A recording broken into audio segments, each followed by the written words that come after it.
Well, this is certainly different. Hey there, everybody. Manly Starman here, bringing you the first part of what's planned to be a 24-part series where I simulate some weird and wacky custom Hunger Games.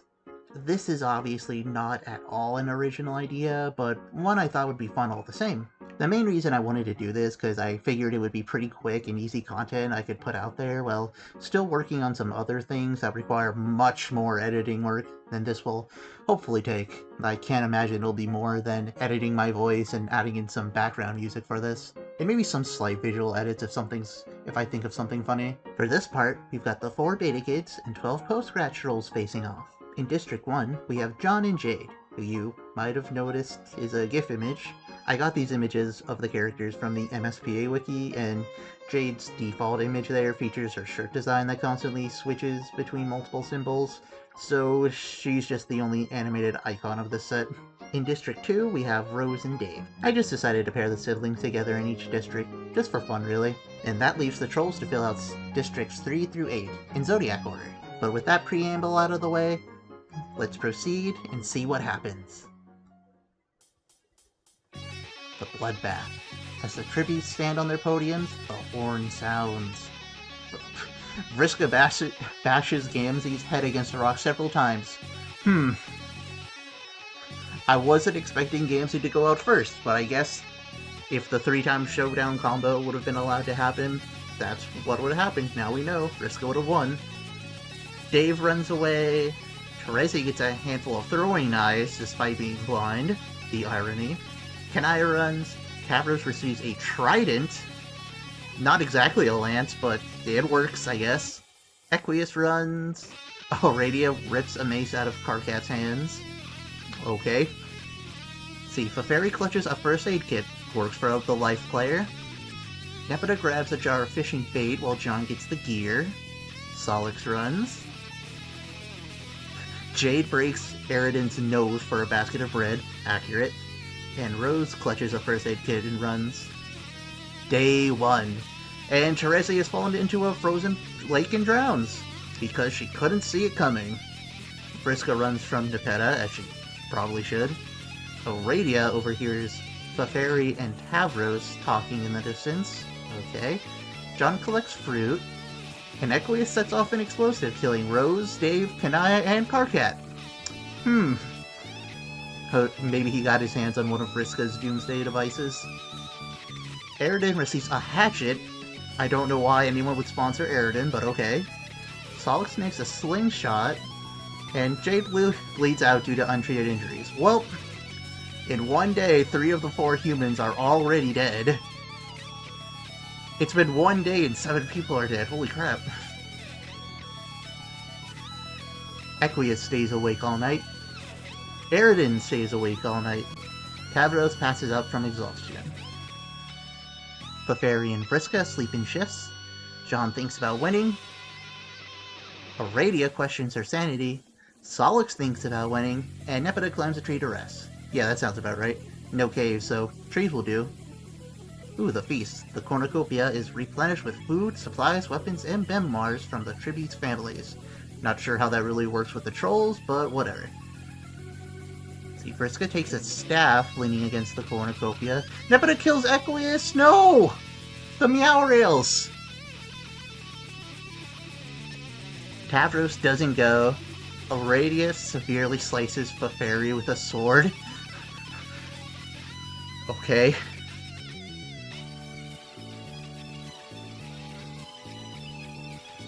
Eridan doesn't go. John doesn't go. And Solix sobs while gripping a photo of his friends and family. Oh, Solix. Let's see. Day 2. Eridan ambushes Nepeta and kills her. No! Someone kill Eridan, please. Aurelia discovers the cave that Nepeta couldn't. Too bad she's dead now and she can't tell her about it. Solix stalks John. And Vriska steals from Tavros while he's looking. Very in character of her right there. Also, I just realized with Nepeta dead, we're down to like the final 6 already, aren't we? Alright, night 2. Aurelia looks at the night sky. Eridan cries himself to sleep. John defeats Tavros in a fight, but spares his life.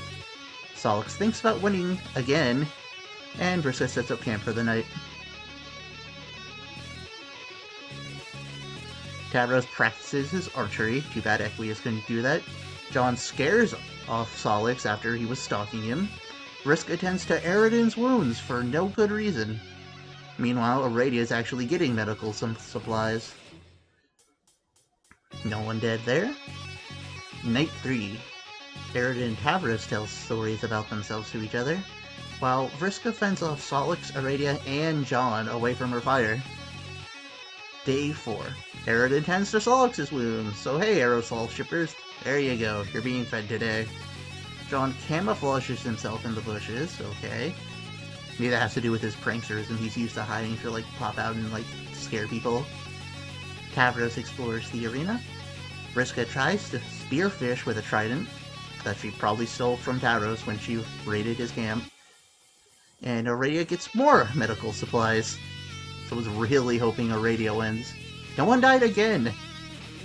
Night 4. Tavros sets up camp. John kills Solix while he's sleeping. Good job, John, as the last surviving human. Aradia cooks her food before putting out her fire, smart girl. And Vriska throws a knife into Eridan's chest. Alrighty then. Day 5. Vriska receives clean water from an unknown sponsor. I swear to God, Vriska's gonna somehow end up winning this. Aradia collects fruit from a tree.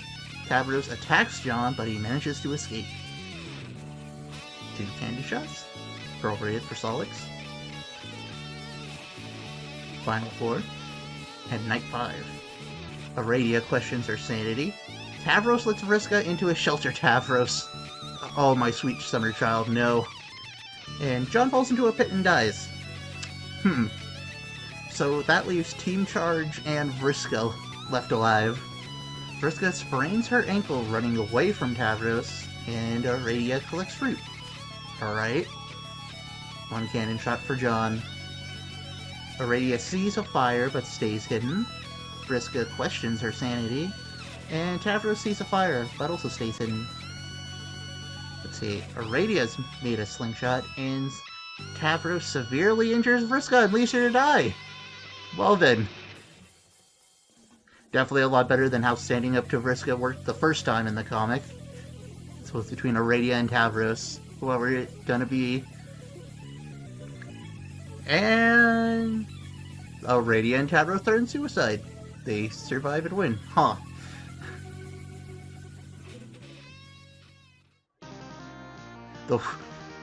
Okay.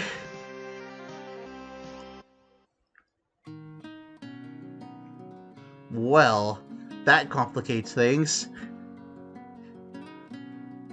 I didn't know there was an option. I wonder if that's an option I can disable in the future, because that works against my plans. But I guess for now, Aradia and Tavros both win. Who got the most kills, by the way? Let's see. Yeah, Equius was 4 when he saw that explosion.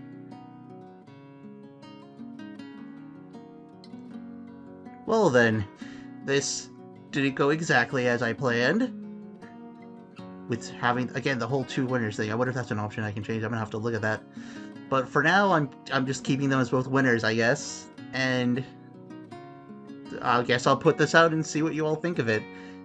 As I said earlier, this is part 1 of a planned to be 24-part series. I basically have all of the future matchups already pre-planned.